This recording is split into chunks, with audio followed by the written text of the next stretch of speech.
Shalom, damai di hati. Selamat pagi saudara-saudari yang dikasihi dan diberkati Tuhan. Dalam harapan dimanapun saudara-saudari pergi dan berada, tetap ada dalam penyertaan dan perlindungan Tuhan. Di pagi hari yang indah dan penuh syukur ini, marilah kita membaca dan merenungkan firman Tuhan untuk menuntun, meneguhkan iman percaya kita di dalam Yesus Kristus yang adalah juru selamat dalam hidup kita. Namun sebelum itu, marilah kita berdoa. Bapa di dalam surga, kami datang ke hadirat-Mu dengan hati yang haus akan firman. Di tengah-tengah dunia yang penuh tantangan dan godaan, kami membutuhkan firman-Mu untuk meneguhkan iman kami, menguatkan hati kami, dan membimbing langkah kami agar tetap setia kepada-Mu. Kami mohon kiranya Engkau menganugerahkan kami hikmat, Roh Kudus Tuhan bekerja dalam hati kami, serta menanamkan kebenaran-Mu dan memberi kami kekuatan untuk berjalan dalam kehendak-Mu. Berkati kami Tuhan, untuk kami senantiasa menjadi pelaku firman. Kami serahkan pembacaan dan perenungan firman di saat ini ke dalam tangan-Mu. Di dalam nama Tuhan Yesus Kristus, firman yang hidup, kami berdoa. Amin. Saudara-saudari yang dikasihi dan diberkati Tuhan, marilah kita membaca dalam Yohanes pasal 12 ayat 29 sampai 32. Firman Tuhan berkata, orang banyak yang berdiri di situ dan mendengarkannya berkata bahwa itu bunyi guntur. Ada pula yang berkata, seorang malaikat telah berbicara dengan dia. Jawab Yesus, suara itu telah terdengar bukan oleh karena aku, melainkan oleh karena kamu. Sekarang berlangsung penghakiman atas dunia ini.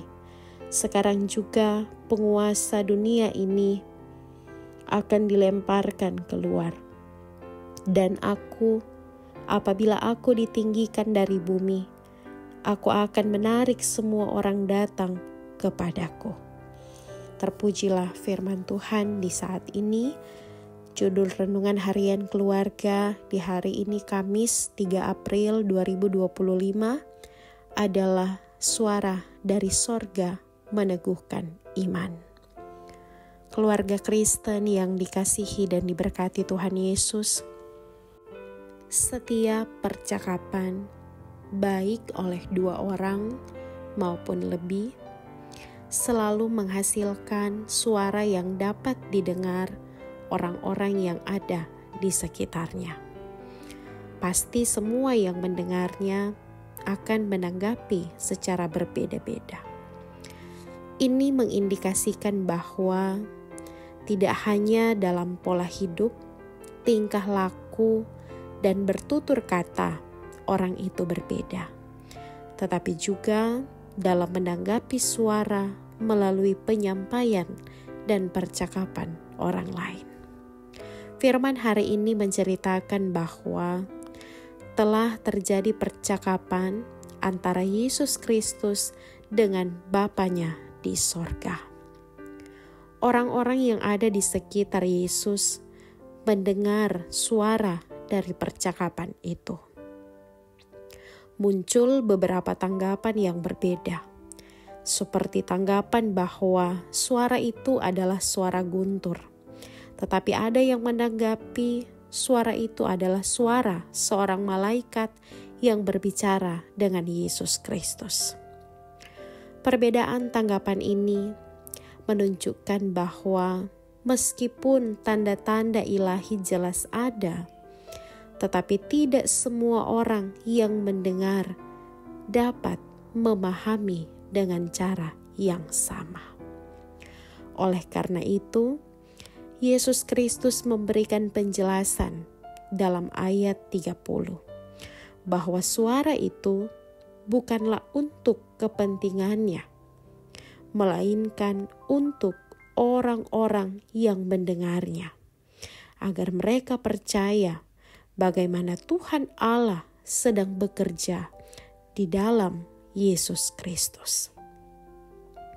Hal ini menegaskan bahwa suara yang mereka dengar itu menjadi suara yang meneguhkan dan memperkuat iman mereka.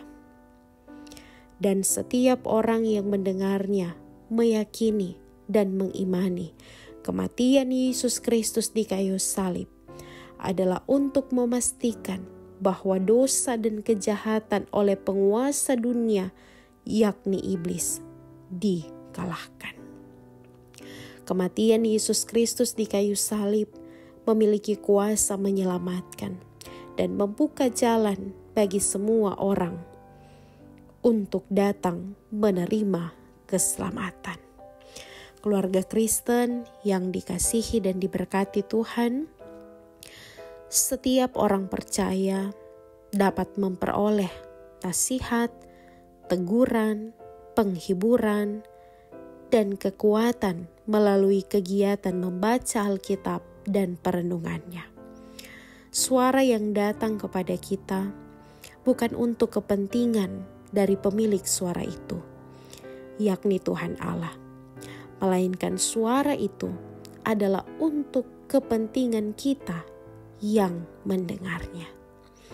Saat ini, ketika kita mendengar firman-Nya, Ia berkenan hadir dengan suaranya melalui pembacaan Alkitab dan perenungan untuk kita sebagai orang tua dan anak-anak dalam rangka meneguhkan iman percaya kita kepadanya. Tuhan Yesus menolong dan memberkati firman-Nya ini. Amin. Mari berdoa.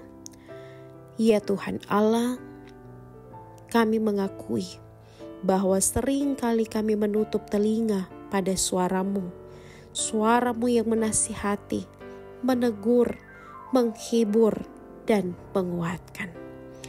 Kami bermohon kiranya Engkau menguatkan kami. Kuatkanlah dan bukalah terus telinga serta hati kami, agar suara-Mu jelas didengar dan iman kami terus diteguhkan. Amin.